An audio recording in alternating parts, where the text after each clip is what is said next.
Welcome to the video, everyone. If you're here because you watched this last video and that made you subscribe, then welcome back. I'm so close to 10,000 subscribers, which is just such a nice round number. So if you haven't already subscribed, why don't you do that now, and I'll love you for it. And if you send this video to your friends so they can subscribe too, you'd be an absolute legend. This video today is from the sub-only match I did at the weekend, and it went pretty well. Last time I did a video like this, a lot of people said they liked the behind the scenes stuff, so I'll show you some of the stuff from before the match, and then right after the match. During the match, I'll pop back in and I'll talk you through what I was thinking as it was happening and what I was trying to do. So I'll see you in about 2 minutes.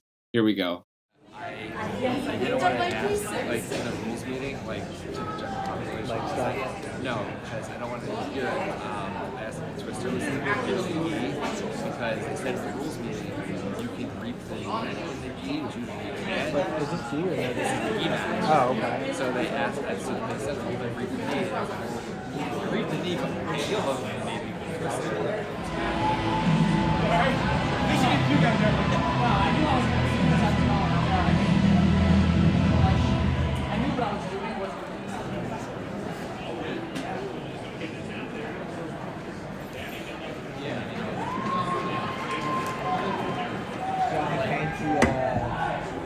Choke him with his belt or do stuff? Can you choke with that? Do you have any fancy things you can pull out of the repertoire? Yeah, a couple things. Something where you end up wearing his gi by the end of it somehow?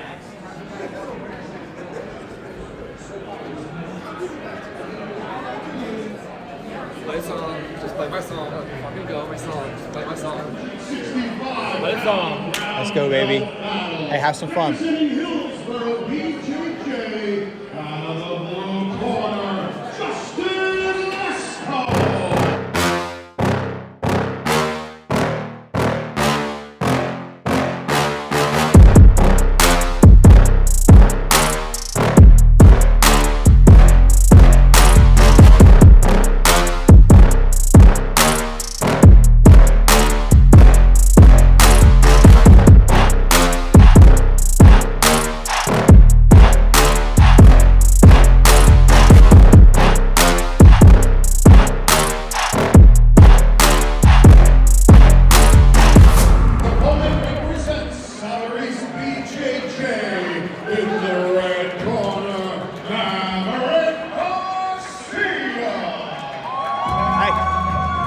Fun, right? So as the match started, I really wanted to wrestle. He pulled guard immediately, which I wasn't super shocked with, and he actually felt pretty strong in his grips and his movement. I do a lot of like floating guard passing when someone has a good guard, and I was trying to feel that out a little bit, trying to mix some of my float with some of my pressure and just kind of feel out what his guard was like. As he was playing his guard game and I was feeling it out, you'll see in just a second, I'm going to sit back because I thought that his foot might have been a little bit vulnerable. So I thought maybe I would sit back and try to play maybe the foot lock or set up my guard a little bit, because I knew that he obviously pulled. Here I go sitting back. I knew that he obviously pulled guard, which meant he wanted to play guard. So maybe if I then re-pulled, that would throw him off a little bit. The foot was kind of there, and you could see him defending. I had actually switched over to controlling like the saddle from here. He's just trying to get to my head to keep me from extending his leg that I have trapped. Hey, you're up. You're wrestle up. I sat up from here to look to maybe come up on top. He smashed me down. I quickly tried the arm bar that wasn't there, and now he's got me kind of pressured here. My legs are a little bit trapped, and I don't love this position. Good. So I look to explode and maybe come up on top and reestablish a better guard. I had a single which he defended quickly, so I figured, okay, I'm going to pull guard again. He pulled first. That's why I wanted to pull. I wanted to throw his game off a little bit. So I'm playing a little bit of De La Hiva.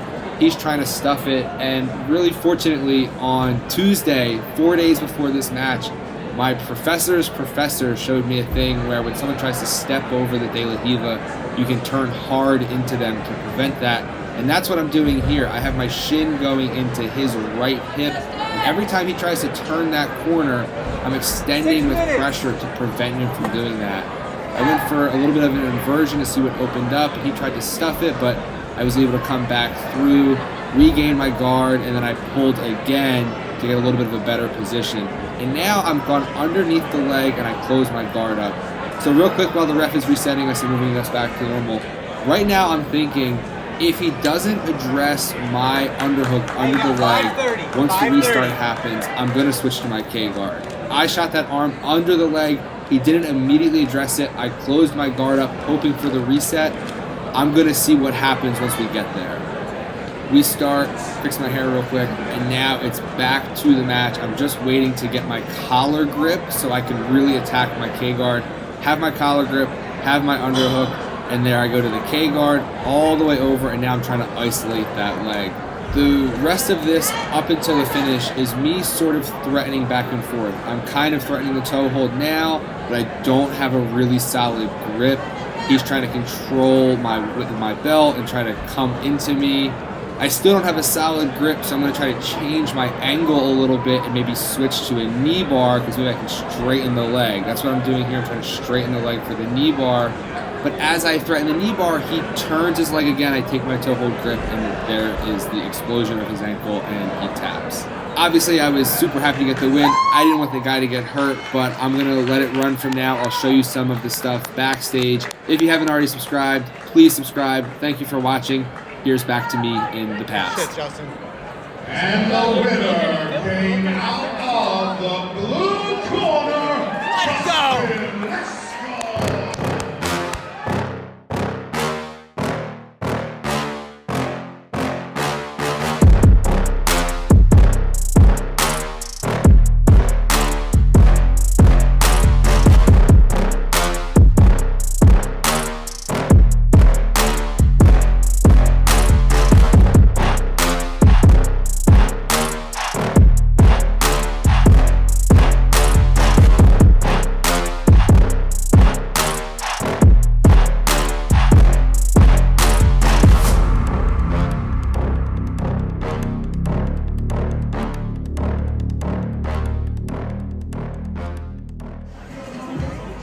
Good luck, man.